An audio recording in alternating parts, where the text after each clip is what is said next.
to the Art of Adventure podcast with Nik Wood and Colin O'Brady. And this is what I'm calling a paternity leave episode. We just had a baby girl. Congratulations to me. And I'm going to be taking a little bit of time off from certain aspects of my business. So I'm going to have a few podcast episodes here on the Art of Adventure from some of my friends who also host their own podcast. So you may recall Nik Wood. He's been on this episode, and he's the host of the Lifeathletics Podcast. And this interview originally appeared on Nik's show.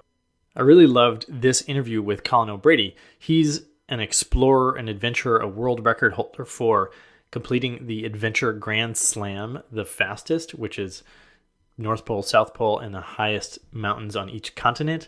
And he also did the fastest summiting of each peak, the highest peak in all 50 U.S. states.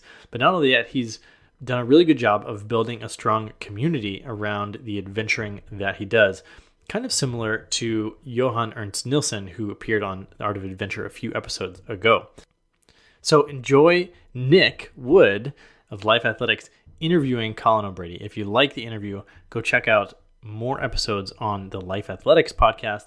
And Nik and I, we've done a lot of collaborations. There's an interview with me on his show, and we will be back to regularly programmed Art of Adventure podcasts in the new year.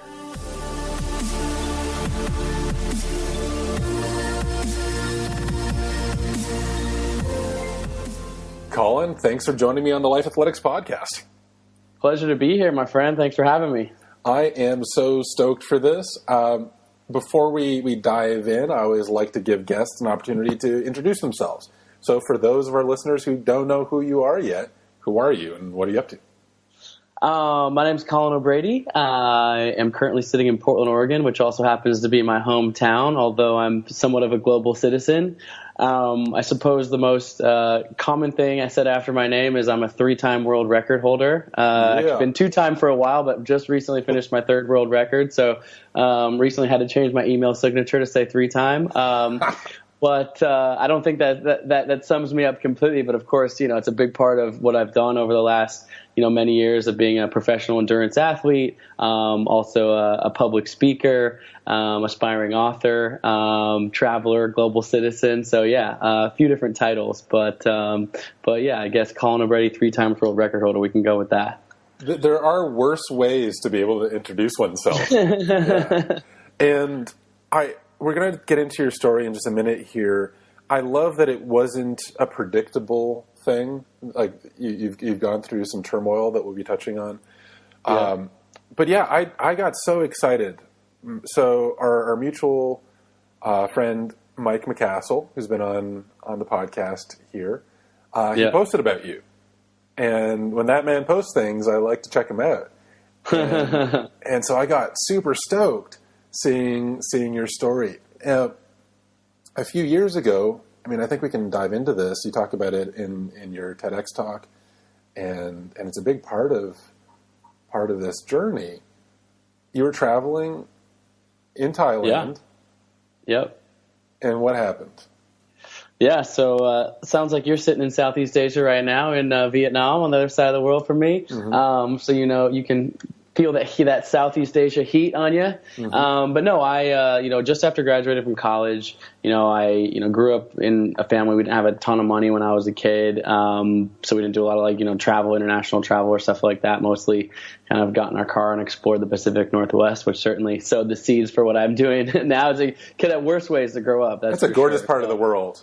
Yes, I feel very fortunate. But anyways, I had always, as a kid through high school, kind of dreamed, one day I want to travel the world or at least see a little bit more of what's out there. So after college, I had, saved up from painting houses in the summer, and decided to take, instead of a secure kind of job right out of college, I kind of took a very, very small life savings and a surfboard and a backpack and just kind of left into the world for a bit of an adventure and, hitchhiked through New Zealand, traveled through Australia, eventually ended up in Southeast Asia, as you mentioned, and, on a fateful night about 10 years ago, I ended up on a beach in rural Thailand in an island called Koh Tao. And because, I was 22 years old and thought I was, like king of the world, I decided to partake in what was fire jump roping, which is, a fairly common activity over there. Not some crazy thing I dreamed up of, but clearly not the safest of all activities. And, all went wrong for me in an instant. Rope wrapped around my legs, lit my body on fire to my neck, had to jump in the ocean to extinguish the flames, which certainly saved my life, but not before about 25% of my body was severely burned.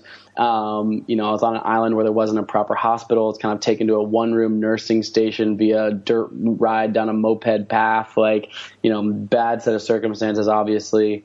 Ended up undergoing 8 surgeries in rural Thailand where there was a cat running around my bed and across my chest in the ICU. And really the hardest part about it were the doctors were saying to me, like, hey, like, this is bad. Like, this, in fact, this is so bad that you may never walk again normally. So here I am, 22 years old, lying in a tiny little nursing station in Thailand, practically all alone on the other side of the world, being told, hey, your life has dramatically changed. And being told something like that by an authority figure can land super heavy for people. Yeah. Yeah, and it certainly did for me. Yeah. I mean, it's I think, growing up, usually, if you're somewhat active a person, you've gotten some bruises or some scrapes, or maybe, broke a wrist or sprained an ankle or something like that. These are kind of injuries that you're used to, at least in some context, I think, generally. And a severe burn injury is just not something I had any context for myself anyways. The skin being the largest, organ of the whole body, just how disruptive that is, across the board, not to mention the significant pain that comes with that. So, being told, the authority of the doctor was the only person I really knew for any level of guidance, and to have them telling me, hey, this is your diagnosis, was just like, not only the, like I said, the physical pain of that, but really the emotional trauma of that landing was very intense. I mean, I looked at the photos, and the photos are for real. They're pretty graphic and show. Well, they tell the story of just how amazingly painful that must have been. Yeah, and traumatic. I mean, this is not just a mild thing. Your legs were completely like purple, black. Yeah, no skin on them, whatever. But the beautiful part of this story, the yin to the yang of this is there is kind of a hero to the story, at least in my mind, which is my mother. I love this part of the story so much. She flew over to Thailand it took her 4 or 5 days after my accident to actually, get to the remote part of the world that I was in. And I kind of know now, and obviously potentially there's, some, I'm sure, parents and things listening to this podcast, what that must be like as a parent. I don't have kids myself yet, but to want to be like to see your child in that state. I mean, she was freaked out. She was afraid, but in some incredible sort of summoning of motherly strength, she decided to just kind of made a decision in her mind. I know this from talking to her now, of like, I'm not going to show him how afraid I am. I'm not going to show her how, Colin, how fearful I am. She's in the hallway pleading with the doctors for good news, but she comes into my hospital room every day kind of just smiling, positive, optimistic, not scolding me for being a dumb young person and look, you've messed your life up or anything like that. She's like, you know what? Your life's not over. You're 22 years old. You got a whole life in front of you. What do you want to do when you get out of here? Let's set a goal. Let's start dreaming for the future. And she had kind of, been telling me those types of things when I was a kid. Even the reason I was traveling probably in some part was because she had said to me, what do you want to do after college? I want to travel. She's like, great. You've dreamed of that. Figure out how to make that, reality. And so I kind of closed my eyes in this moment in the hospital and said, opened my eyes and said, Mom, I actually just pictured myself one day racing a triathlon. I think that's going to be my goal. And I've been a collegiate swimmer, but never biked or run competitively. And she said, again, here was an opportunity for my mother to be like, that's a nice goal, but the doctors just said you're never going to walk in. Or, I was thinking maybe something a little more realistic or maybe academic or, whatever that is. But instead she was like, great, that's what you want to do. That's what you're going to do. There was never a doubt in her mind. And I just kind of dove into that positivity and vision. I love it so much. And there's something that I just want to underline here because I've been living in Bali for a while, and there's a big spiritual community that I love.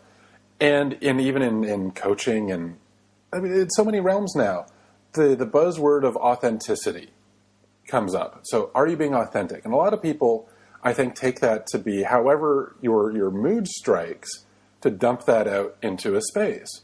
And so what I love, what I think is, we get to choose who we're going to be in the world. So for your mom to be authentic to her stand to you, not to her mood or her fears or whatever emotions were coming up, right? Which are very temporary, right? Like moods and emotions fluctuate. But authentic to her stand. I remember watching your TEDx talk and being like, that is so high level. Yeah. I couldn't agree more. And it's interesting because obviously as I've had more time and matured and all the things to reflect on that, but it was just a very, very powerful moment that has really kind of, when I look back, had a butterfly effect on my life. Like what would have happened had she not had that positivity around me? But fortunately she did. And, I came back to Portland, still hadn't taken a single step, was in a wheelchair. And again, my mother, I speak about this in my TEDx talk, but she grabs a chair from our kitchen table and says, great, you've got this big goal out there. Awesome. Love that you have that. But now there's a process for you to actually achieve that goal. And let's break it down. She grabs a chair from our kitchen table and places it one step in from my wheelchair. She says, today your goal is to take one step, a single step, get out of your wheelchair, take a step, sit in the chair in front of you. And I feel like I should interview your mom too. She's amazing. Yeah, she's incredible. So much of my success is definitely relates to being her son. That's for sure. It really is that proverbial, like the journey of 1,000 steps, 1,000 miles starts with one step. 100%.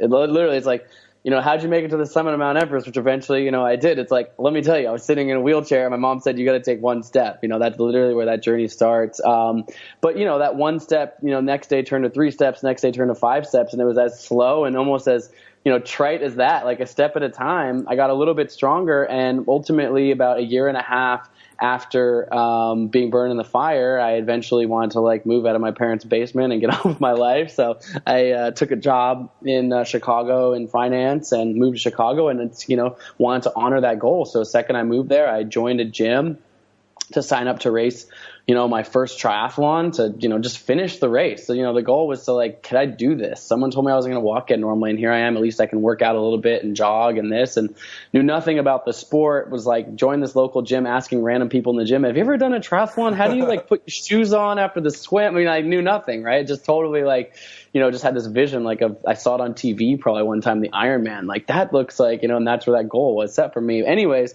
end up racing the Chicago Triathlon, my first race ever, and finished the race, which was, to my utter, joy was, my goal had been achieved after a year and a half, and really was cathartic in this healing process. But then, a really unexpected thing happened that day, which is I didn't just finish the triathlon, but I actually won the entire race, placing first out of, 4,200 something other people, which was just this crazy moment for me. And again, a very reflective moment, which is, of course, in the, right in the moment, it's like, oh my God, crazy. Whoa, I won this big race. What does this all mean? Pat myself on the back or whatever. But it really is not where my mind went to. Where my mind really went to was, again, back to that hospital room. Wow. Okay, I don't think of myself as some superhuman person. I was this is a lesson not about just myself, but about humanity. And what for me, my realization in that moment was, us as humans have these reservoirs of untapped potential inside of us and can achieve incredible things, particularly when we focus our mind to them, when we commit to the process, and more importantly, when we believe that they are possible. And so really, with that kind of lesson in tow, I embarked on what really has unfolded as the next 10 years of my life. But the most immediate steps was I went in and quit my day job and became a professional triathlete literally on Monday, which just so the listeners, if anyone thinks that's it's not like the NBA or the NFL is a big paycheck. I was still scraping together pennies to travel the world, but it, gave me the opportunity to race and compete for the U.S. national team, 25 countries, 6 different continents over 6 years. And, was an incredible, continuation of this journey that I had been on that really started with tragedy, but ended in a level of success and, more importantly, some really deep life lessons. It's such a beautiful, beautiful story. And one of the elements that I love that you just kind of touched on, and it's interesting because another person who I've heard this from is Mike McCassell, and he's someone else who's broken a number of world records and done what seem like superhuman feats. And he says, "Look, I'm not an extraordinary athlete. I just don't quit, and I've discovered that human beings can do extraordinary things when they just don't quit." And hearing that from you as well, I think is really important, because it can be so easy to just say, "Oh, that's that guy," right? And that's not the point of what you're up to, right? 100%. I mean, that couldn't be more the case. I think that, and I imagine we'll get into it a little bit more depth, but as I've gone on to set these world records in the mountains and other ambitious, really audacious goals that I've, set and achieved many of, my public facing narrative isn't just narrative. It's not spin. It's not scope. It's what I core believe in, which is I could tell this story from a point of view of like, I rose from the ashes and I did this incredible thing because like God blessed me with these gifts, or I don't know, like I'm just better or I'm different or superhuman or something like that. And like, it couldn't be further from the truth of what I believe, which is I really like the realization at that moment was like, wow, as humans, we have so much capacity. And like, this is my path, and my path has been through the lens of athletics. And again, I've been a lifelong athlete, collegiate athlete, whatever. But it's, that's also true of love and art and music and entrepreneurship and, whatever that is in terms of success or goals, whatever you want to, whatever that, like, you said, whatever that game is that you're playing in life, thematically of your podcast here, that it is that. It's like, and so what I try to express to people is that this is a human trait, an incredible human trait, not a Colin O'Brady trait or a Michael McCassell trait or a LeBron James trait or whatever. Like it's not just a sport high performance or, business CEOs. It's really, we all have this capacity, and I'm a firm believer in that. I think it's such an important message because, I mean, my vision for humanity is to live into a world where everyone is firmly on their path and actively leveling up to a full yes life. And I think, just as you said, we have so much untapped potential. And if we got busy tapping some of that potential, the miracles that would be possible globally, right, or maybe beyond, if we listen to Elon Musk, I don't think we can even comprehend right now. But I think it's up to each one of us to start to wake up and say, hey, I'm capable of a lot more than this. I wanted you to, real quick, because we sort of touched on it and then dove into the backstory. What are your world records? We haven't. Yes. So, after this kind of path of triathlon, and interestingly enough, I was 29 years old, 2014. There was kind of a pathway for me to continue to keep racing professionally for many years. In fact, at that point in my career, I was racing better than ever. I had sponsorship and all this sort of stuff. But, around that same time, I got engaged to Jenna, and her and I were actually on a mountaintop in Ecuador and kind of just dreaming about the future and inflection point in life, of course, of, setting off in the next chapter of, we've been together for many years before that, but, what do we wanted to kind of make out of our life? And we kind of, settled on a couple of core values. One was I still was very passionate of pushing myself as an athlete, or certainly setting very audacious goals.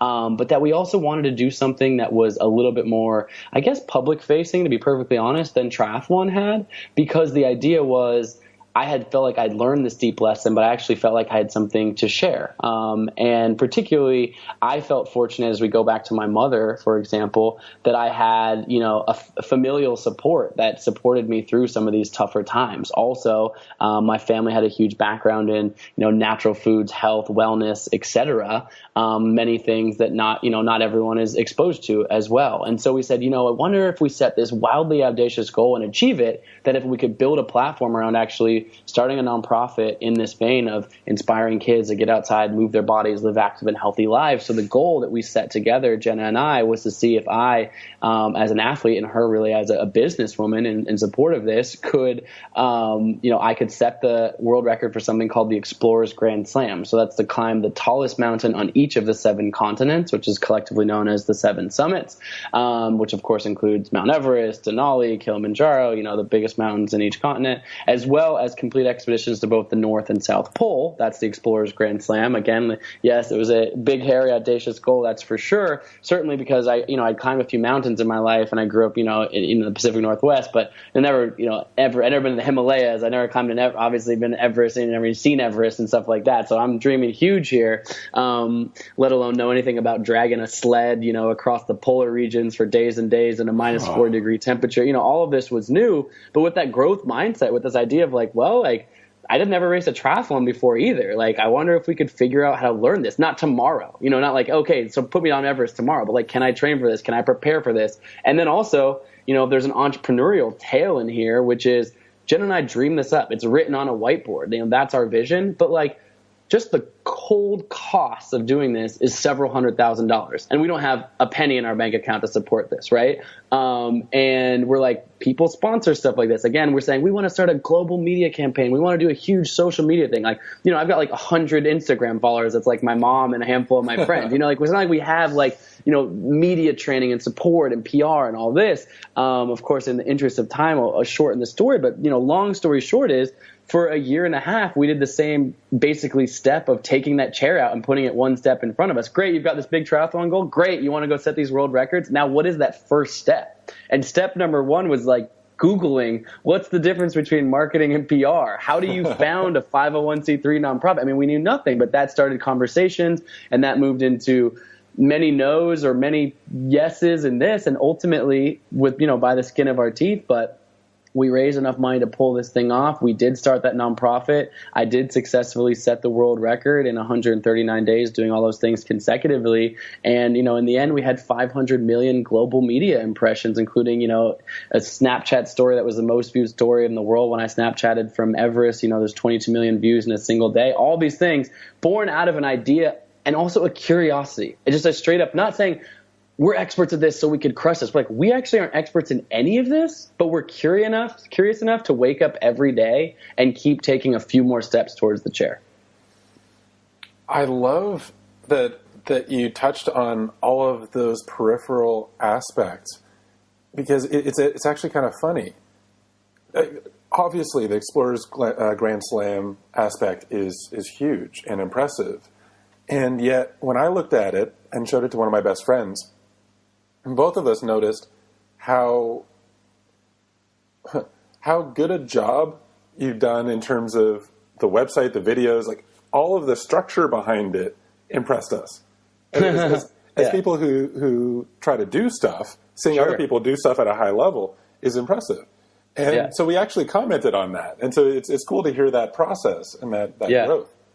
Yeah, no, I appreciate that. And like I said, it's been a learning, and of course we've had plenty of missteps and make mistakes or whatever, but it's been a fun journey. And, of course, and I'd love to dive into, if you want to, we could tell some mountaineering stories and what it's like to be on the summit of Everest and all that sort of stuff for sure. But I also love to preface those stories with kind of the backstory, in that, again, to not make this separation of this superhuman athletic feat, rather to say like, hey, we dreamed super big, and it's not that we had a trust fund or a silver spoon or an amazing business mentor out of the gate that was like telling us had all the behind the scenes tricks of 50 years of wisdom. It's like, here we are, two young people in our 20s, like with a whiteboard vision, and being like, do you think we can pull this off? And yeah, we did. And but anyway, so, but the journey itself was incredible. After, that process of, whatever it was, a year and a half of in the dreaming and the preparation, it was finally time for me to actually go do this thing. And, first step was landing in Antarctica, a tiny little bush plane landing me on, the frozen white continent of Antarctica, and then takes off. And I have to literally walk with dragging a, 150 pound sled behind me to, day after day across the last degree of latitude to reach the South Pole. And that's expedition 1 of 9. And usually you get to the South Pole, you'd be like, great, I'm here. I get there and I'm like, so is the plane coming to get me? Cause I got to go climb the tallest mountain in Antarctica. And the second I'm down for that, we got to fly to South America and make sure we get there and climb up that, which is a, 22,800 foot mountain, and, on and on and on, until, reaching, the North Pole. And then, 100 days into this journey, I reach Mount Everest, which, of course, tallest mountain in the world. But people sometimes when they hear stories like, I don't get it. Why didn't you start with Everest? Seems like you'd be more tired. But because of the weather and the way we had to structure it just logistically, Everest had to be the second to last one. So, an Everest expedition, of course, is a true lifetime achievement for anyone. Even just, having the audacity to try it or be there in the Himalayas is incredible. But here I am 100 days into this journey and then beginning that climb. So, it was a formidable challenge, to say the least. Well, it's extraordinary, really. It's absolutely extraordinary and incredible. It's the any one of those adventures. Any one of those peaks or goals could be the adventure of a lifetime.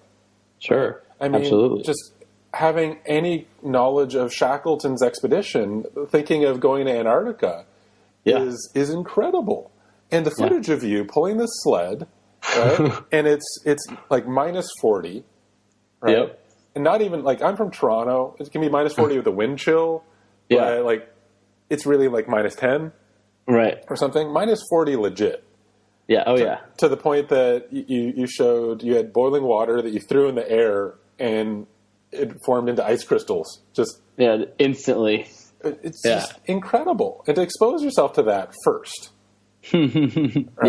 Yeah. No, I mean, it really and like I said, obviously through that year and a half of preparation on the, business and nonprofit side of things, the media side of things, of course I was, continuing to hone my skills, in the mountains as best I could. But, nothing, I'd never been to the Antarctica, and you can't really simulate minus 40 in most other parts of the world. So like the second I stepped off the plane, I was like, day one of the expedition, I was like, oh, like this is what I'm in for, and figuring out how to cope with all of that. So yeah, definitely an incredible experience. Antarctica is something that I, continue to dream about and think about returning to one day. But it is a harsh place and a brutal place to really start this expedition.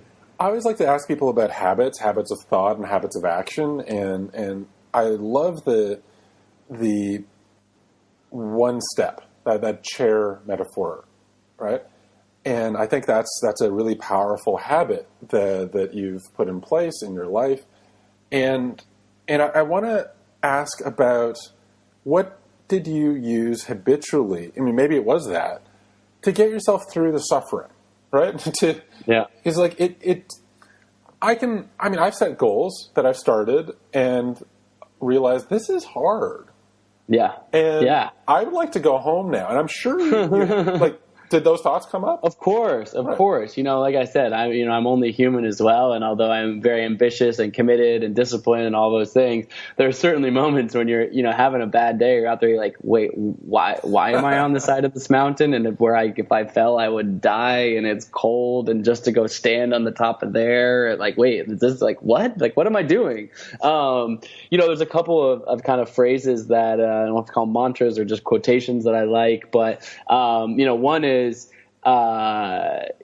pain is inevitable, but suffering is optional. And so really this was going to be hard. This was going to be physically walking in minus 4 degrees, inevitably, trying to climb Everest where you can't breathe. It is hard on the body. But suffering through that is a different thing. Hating every day of it, or like hating every step of it. And that's something that I've tried to cultivate, I think, a bit through a meditation practice. I was introduced to Vipassana meditation about 7-8 years ago, did my first 10-day Vipassana, silent meditation retreat then, which if I look on your face, look like you're very familiar with. I've never done it, but I'm familiar with it. Highly recommend. Just in short, it's 10 days of silence, no reading, no writing, no eye contact, a really kind of deep immersion into meditation, which I honestly, you could kind of tell I'm more of a kind of an all or nothing type of person sometimes. So I'd never meditated before, and I just signed up for that after someone told me about it, dove right in. But and this is the kind of meditation practice that a number of people have told me that by day 3, they thought they were going insane. Basically, You're just sitting in your own thoughts with nothing to distract you. Yes, right? Exactly. And so it's no joke.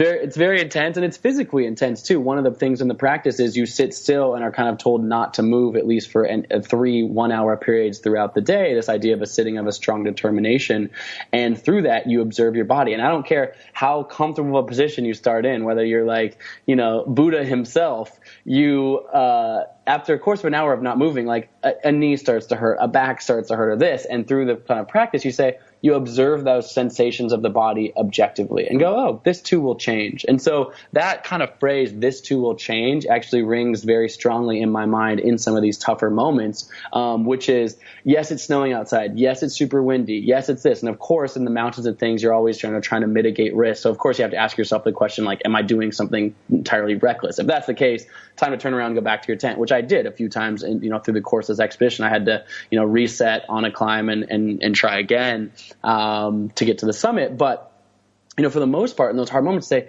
this too will change. Like, this is not permanent, which allows me again to not suffer as much in the moment, even when it is painful. And so that's kind of one of the habits that, again, look, I am not, certainly not Buddha himself. I have my certainly weak mental moments, my weak physical moments and whatnot, but I do try to, kind of pull it back in when I see my kind of mind wandering or anxiety or fear or all these kind of emotions spiraling out of control, kind of calm myself and be like, okay, like take a deep breath. Like, this too will change. Like, you don't have to suffer through this. Like, you're out here because you wanted to be out here. Remind yourself of, the joy of this. And also, I'm a big believer that, you said you set some big goals, and at times, of course, it's gotten hard. And I just by talking to you, obviously it's clear that you've also achieved many of the goals you've set. But the most, oftentimes, at least what I've found in my life, are the most meaningful things in life are things that require a little bit of struggle, a little bit of sweat, a little bit of challenge. Because when the goals are achieved, you appreciate the struggle, you appreciate the journey of that. And of course, we hear that all the time. It's the journey, not the destination or whatever. But I do believe that like when you really, the things, if you look back on your life, the things are most meaningful, oftentimes anyways, not always, but oftentimes required a little bit of challenge along the way to really kind of fully realize the entire experience. One of the things that you mentioned there that I wanted to underline that I think can apply to anything in life is you set out on this expedition knowing it wouldn't be easy. And so when it wasn't easy, you didn't go into some sort of incredulous state of, oh, this is hard. It's like you went in with your eyes open. And I think too often in life, people give themselves permission to enter into challenging things. A relationship, starting a business, like all of these things have challenges built in. And I think it's really powerful to go in saying, this will be challenging. Yeah. Go ahead. Well, and now who's the version of me that's going to show up? Yeah. Yeah. No, I mean, I love that. And I think that, again, that has, taken some, observation of myself over time and reflection, of course. But as I certainly, set new goals and encounter obstacles, I have so much strength in that preparation of that. Like I mentioned, I recently set a third world record, which was, just this summer, which Mr. Mike McCassell has been a big feature in, coaching me and training me up for this, as well as the next project that I'm doing. But, I climbed the tallest mountain in each of the 50 U.S. states faster than anyone's ever done that. I climbed all 50 mountains in 21 days earlier this summer. And of course, there's huge physical demands. We can get into some of the specifics of what that looks like, but also think about it. Again, of course, it's, Jenna right by my side, dreaming this up and planning this out. And it's like, you're talking about 50 different locations. You're talking about the logistics to get between those places. You're talking about national parks, state parks that all have their own permits and rules. And oh, by the way, there could be forest fires, and there's rain, and there's weather, and there's sleep deprivation, and all these sorts of things.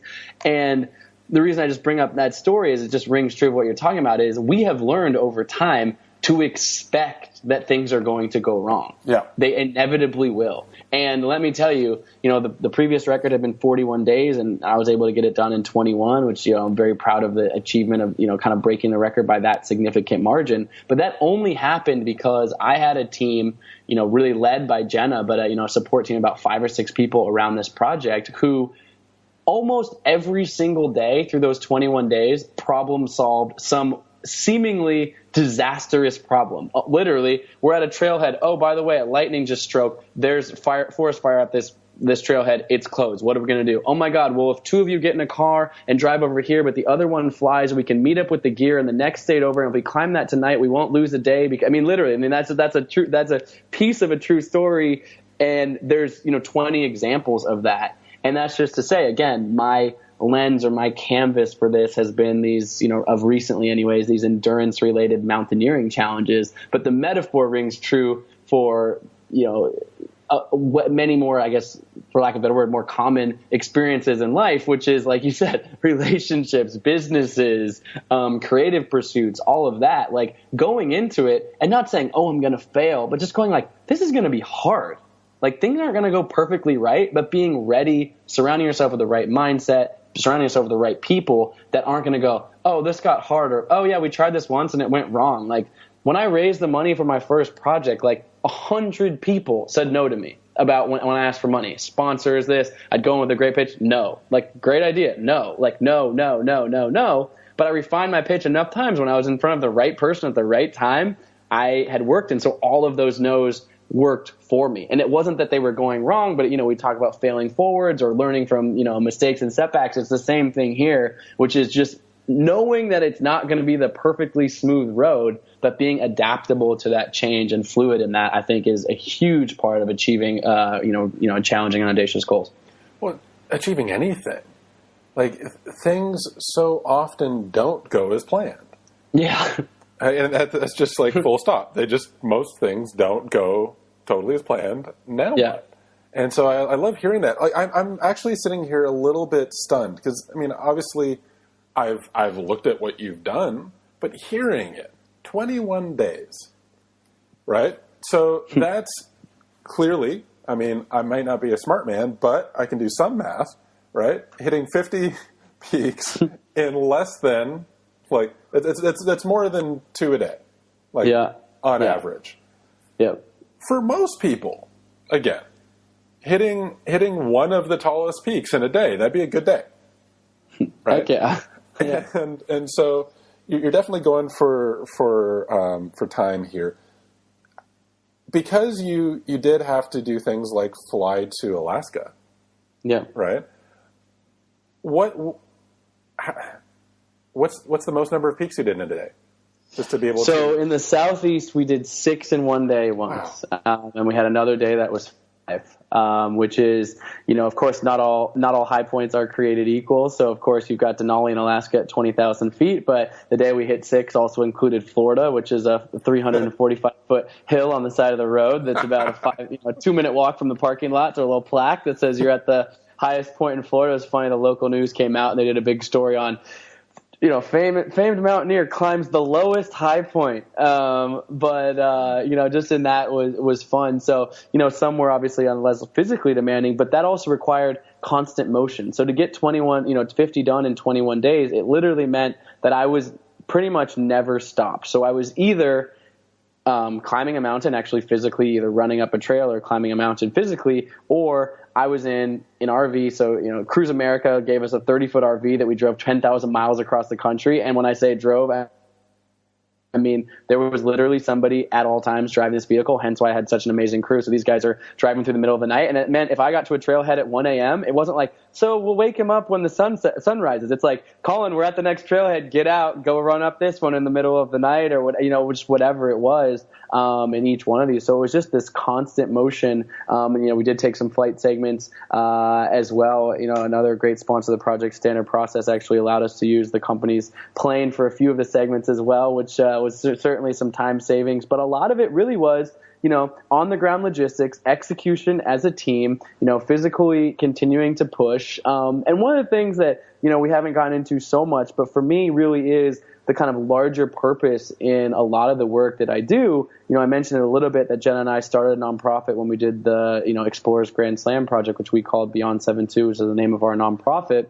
Through that, we connected with school kids all across the country in this big digital campaign in the public schools that was around health and wellness and inspirational goal setting. And that has kind of iteratively grown, and we continue to do this work in the community. So for the 50 High Points project, one of the main reasons we did it was after Everest, after the Explorers Grand Slam, I went around and asked school kids this question, which is, what's your Everest? What is your big goal? Using this metaphor of this rich storytelling of the mountains to kind of get them to just dream. And kids, I love working with kids because they haven't actually had quite as many setbacks perhaps as a young adult or an adult has. And so they still really dare to dream audaciously and even in front of their peers, which I think gets, was a whole other conversation, but gets harder and harder to find, in a corporate setting or something like that, someone standing up and being like, my passion is this. And so, I've got kids saying, my Mount Everest is to be the first person in my family to graduate from college, or, my Mount Everest is to make sure the snow leopards are off the endangered species list one day, or to start whatever it is. It's just get these kids dreaming and talking about it, which is, step one,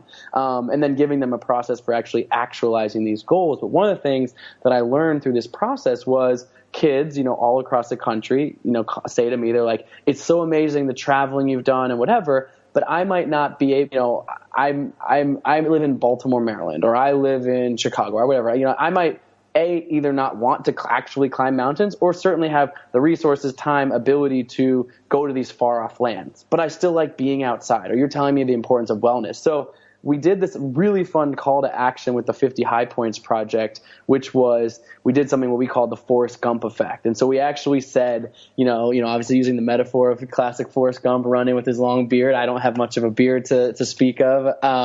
But I, said, hey, I'm climbing these 50 high points, but I invite anyone who wants to come out and join me on the trails. Like, hike a mile with me, meet me on a summit, high five me at the trailhead, go for your own hike today in your own state and send me a message all about it.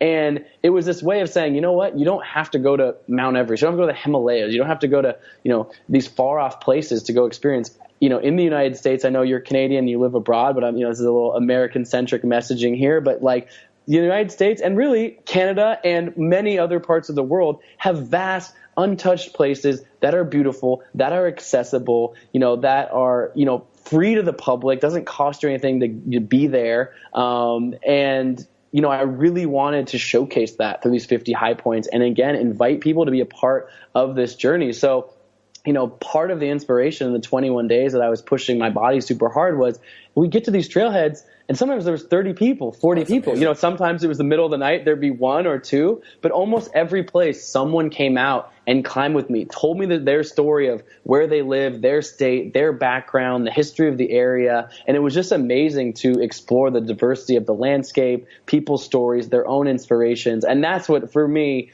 the really larger purpose of what it's all about. We've talked a lot about achieving goals and how to get there. And I think, there's a lot of, things of wisdom that we've talked about already. But one of the bigger things for me anyways, a part of my process, is having that even larger purpose. That's something that's larger than self, that really, when I look back on the success of this project, I look at two things. The 21 days in the world record, great. That's fantastic. I'm proud of that, sure, for 100%.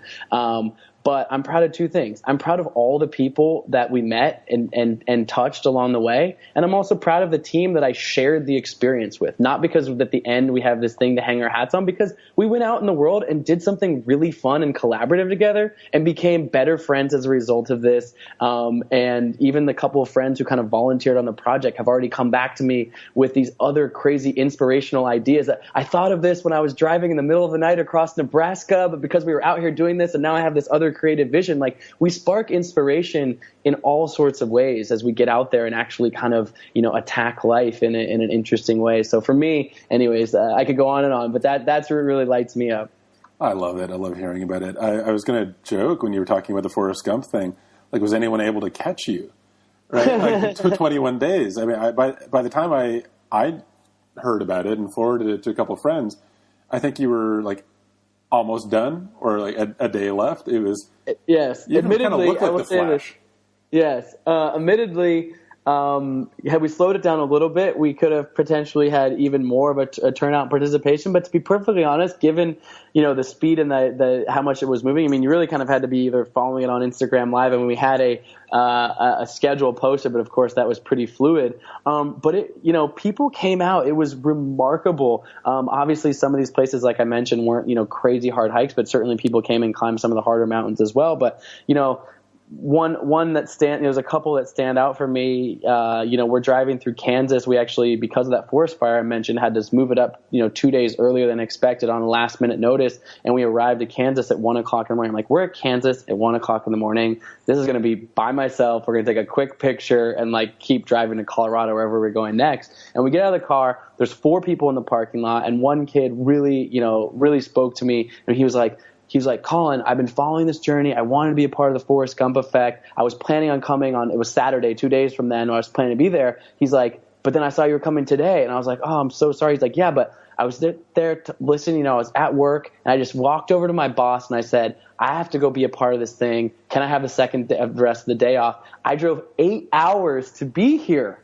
And I was like, oh my God, I was just totally humbled that he would, want to be that part of it by that much. And he said, no, but, I've been dreaming about my own road trip and I have this car, and he painted this whole vision of what him and his buddy want to do and go around and talk to people around the country. And he's like, so it's just a huge inspiration for me to do that. I wanted to come and meet you. Thank you. And I was like, so it's 1 o'clock in the morning. You're going to stay at a hotel right here, whatever. He goes, no, man, I got to work at 8 o'clock tomorrow morning. I'm driving 8 hours back straight to work to go punch in for work in the morning, which, was crazy, but it was exciting that, someone like himself wanted to be a part of this so much, to come out and do that. Again, humbling that someone would make that, but more so, again, it's like, when you put things out in the world, like this podcast, for example, for yourself, which I saw that you've done, 150 some interviews, which is incredible, and all the other things you're doing, it's like, you don't necessarily, hear from every person that has ever listened to one of these conversations or who it's touched or whatever, but you are making a conscious choice to put something out into the world.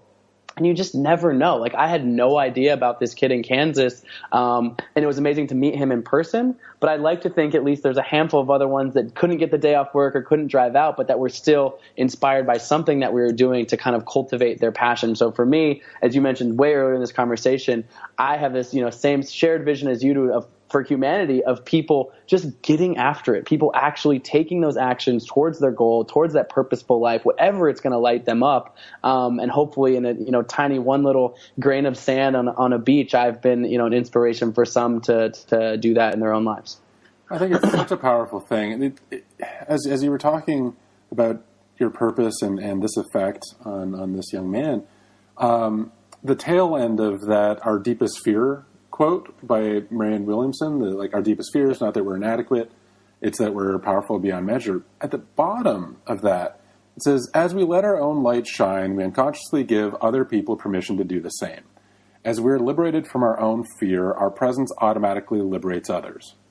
And that's what I'm hearing inside of this, is that part of your deepest purpose, and correct me if I'm wrong, is to show that it's possible to let your light shine. Whatever your Everest is.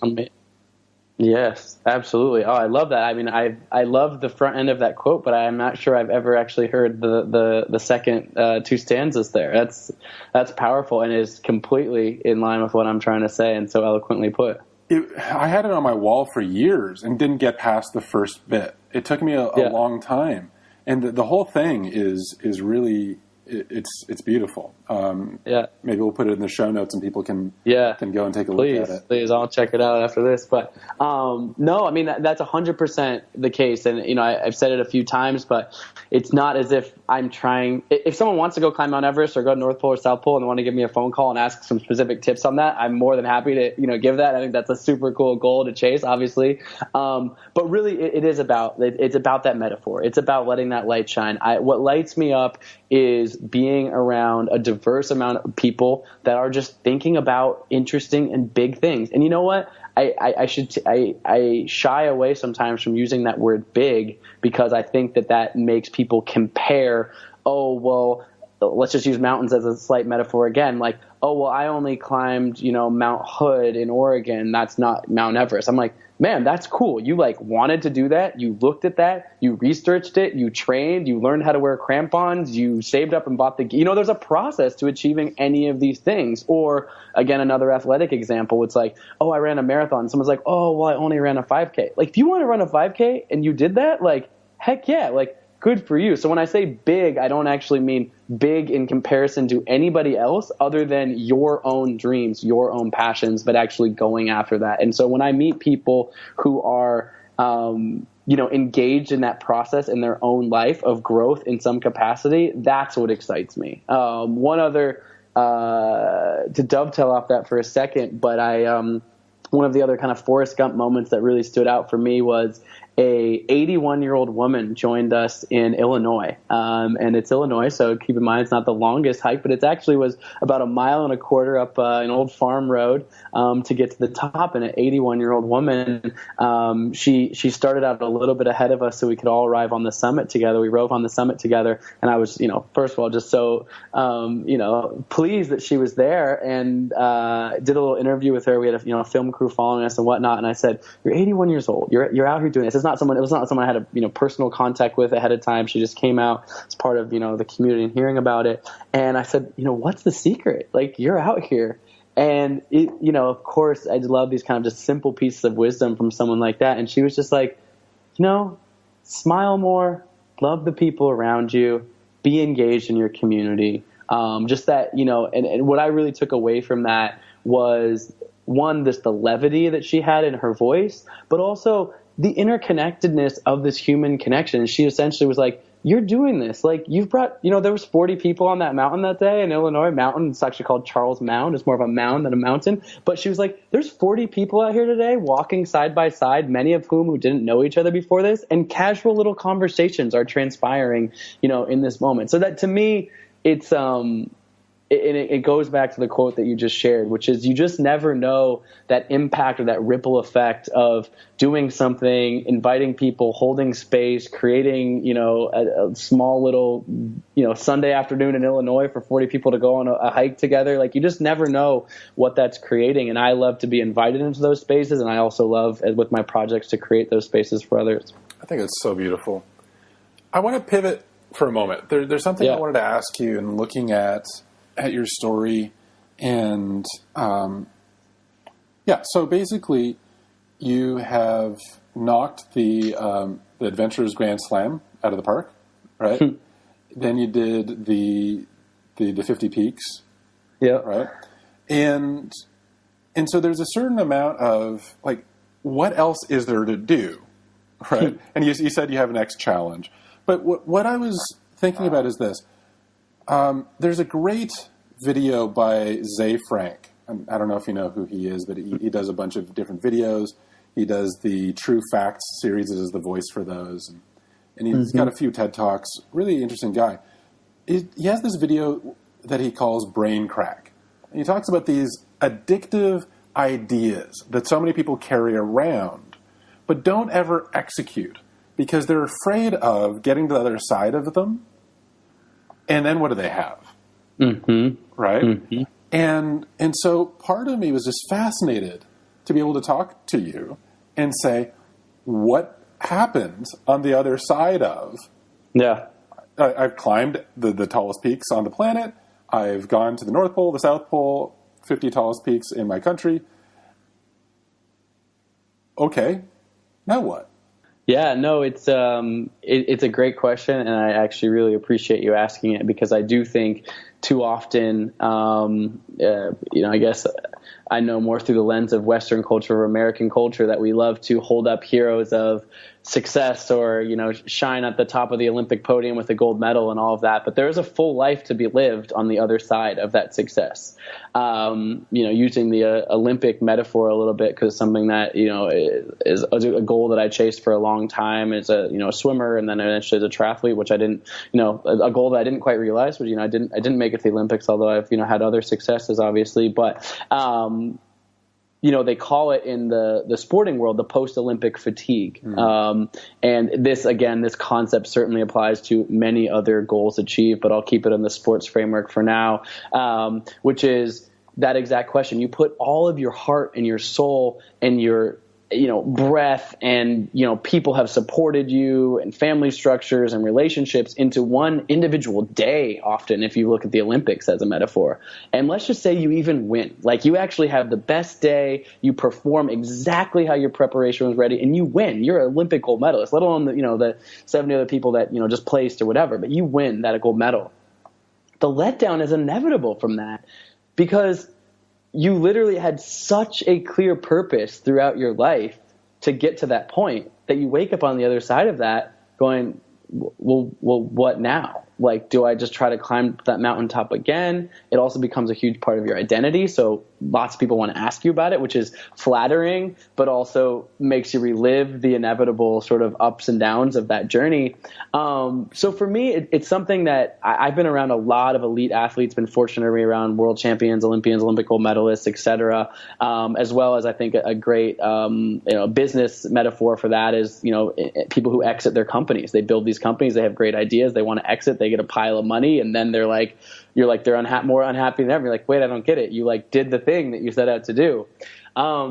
And so it's something that I don't have a clear answer for, other than I've certainly felt that way. I've certainly felt that kind of sadness, that depression kind of on the other side of that. But as I've kind of grown in my path a little bit beyond that, what I've realized is I really appreciate the process of doing these things. And one of the things that I learned actually from, the Explorers Grand Slam into now the 50 high points, and I certainly will take with me as I approach other athletic endeavors and then ultimately other endeavors in my life, is there's a couple things that have helped me anyways, which is one, acknowledging the moment. It's very easy actually in that Olympic gold medal moment or even the selling of the company moment or whatever to not just sit down with the people closest to you and actually just celebrate the moment. Actually just be there, be present with the success for a second.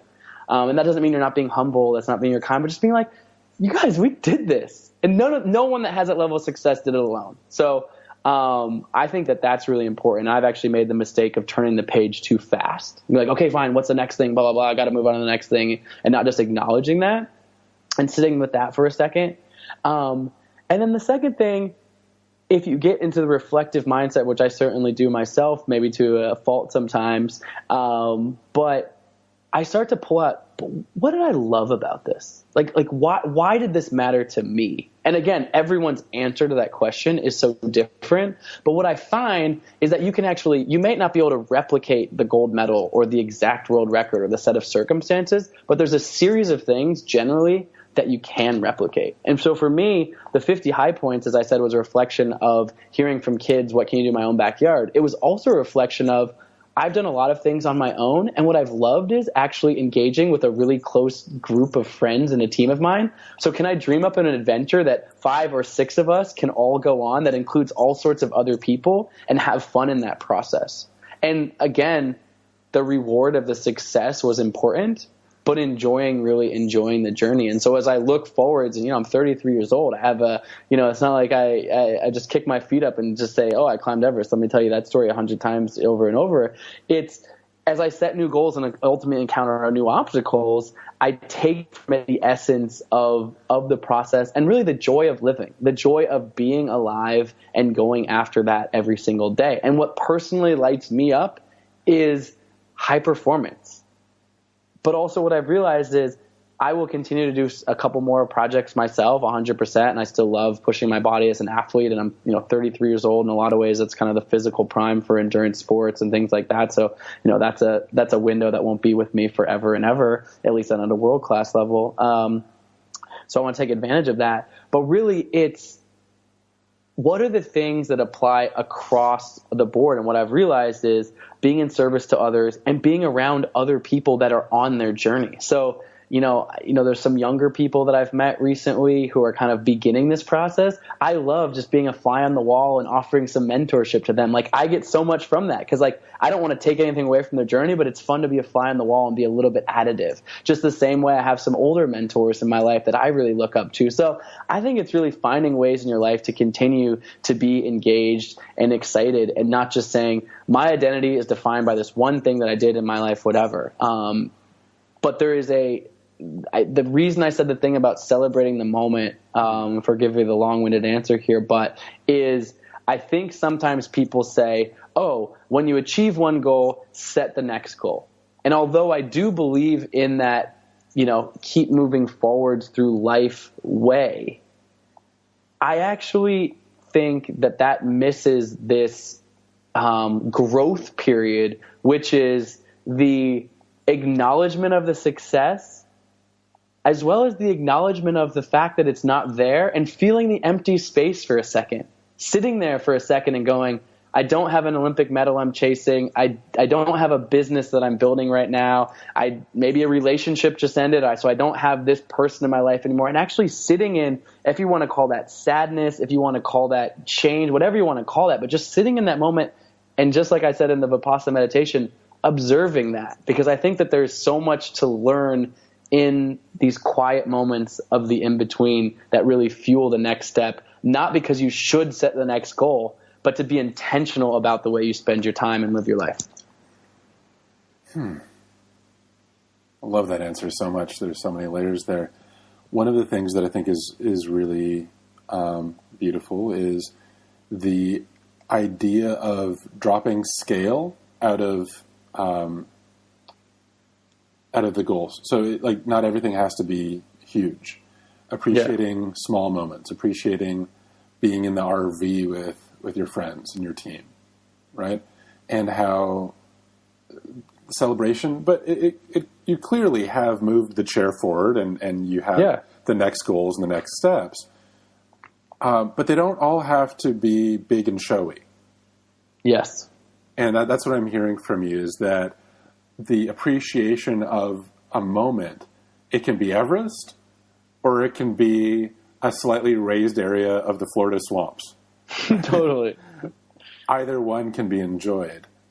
Yeah. We have Jenna, my wife, she has this little, little quote plaque right that sits in our front room that I walk past every single day, and it says, enjoy the little things, because one day you'll realize they were the big things. And it's a reminder of exactly what you said, which is, for a household that's dreaming, up the craziest, audacious goals that we can possibly think of, we still have a daily practice of really acknowledging the laughter in the moments. And our learning on this actually came from, for Jen and I together, our learning on this process came from my triathlon career, which is I was racing as a professional triathlete, had raced, I had mentioned, 25 countries, 6 continents, lived all over the world, won some big races, certainly lost some races as well. And we looked back on that chapter of our life and evaluated it. And we go, tell me all your favorite moments from those 6 years.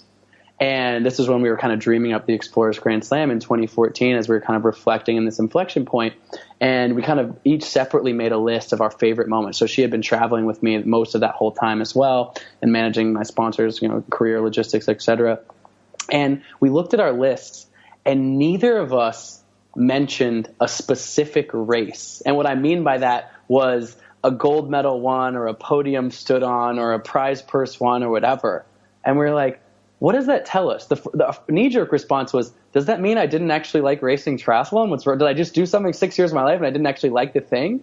And actually, if you looked at the list, it was, remember that taxi driver we met in Zimbabwe that told us that funny joke that drove us from here to here? Or the time that we, missed that flight, but as a result, we ended up having the best meal of our lives in that little, alley behind the airport or whatever. And what we realized, again, is what I'm trying to say here. It was actually engaging in the process of trying to high perform in triathlon, which we did successfully.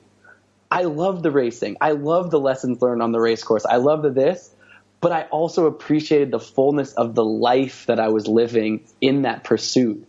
And these little chance moments with my partner where we laughed and we cried and we played and we were vulnerable and silly, those would stand the test of time for me anyways. Colin, I want to say thank you.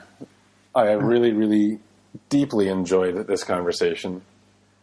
Thank you for having me. It's been an absolute pleasure. For people who want to follow up and get in touch with you, and we'll have all these links on the show notes page, but what's the best way for people to figure out what your next thing is and to follow along? Yeah, so Instagram seems to be the most active social media platform, so definitely give a follow there. That's just my name, at Colin O'Brady. Also, ColinO'Brady.com is my website. That's got, my TED Talk, a lot of the public speaking stuff that I do in the corporate sense, as well as the social impact work with Beyond 7.2. All that is on the website as well. So encourage people to check that out if they want to kind of learn more about any of the pieces of things that I'm up to. And always just love to hear from people, love to hear people's hopes and dreams and what their Everests are, whatever. So if you're moved to drop a note, always love to hear from everyone and always respond to everyone who reaches out. So open invitation to share your dreams with me. That's what inspires me to keep going for sure. So beautiful. I usually ask people to share parting words of wisdom with life athletes looking to level up. Share your dreams sounds like a really powerful one. But yeah, what would you say to life athletes looking to level up? Life athletes looking to level up. I would say look within before you look without. Sit quietly. Allow yourself to sit quietly for a second. It is, if you really look at your life over the last month, the last year, this won't be true for everyone, but I'd say the vast majority of people don't take a second to sit still. And just kind of breathe and listen. It doesn't have to be 10 days of silence like I was talking about before. And I'm the youngest I have 5 older sisters and an older brother. I'm known for being wildly extroverted and wanting to always be around people. But some of my most profound insights have come from actually the stillness and the silence. And the reason that I would leave you with that, which is look for what really lights you up in those quiet moments. What are you passionate about in those moments? And go after that with all your heart. Love it so much. Thank you. Thank you for your time, your generosity, your story. And I appreciate it. Yeah, I look forward to connecting more and seeing what you're up to next. Absolutely, Nik. Thank you so much, my friend. Be well. Thank you.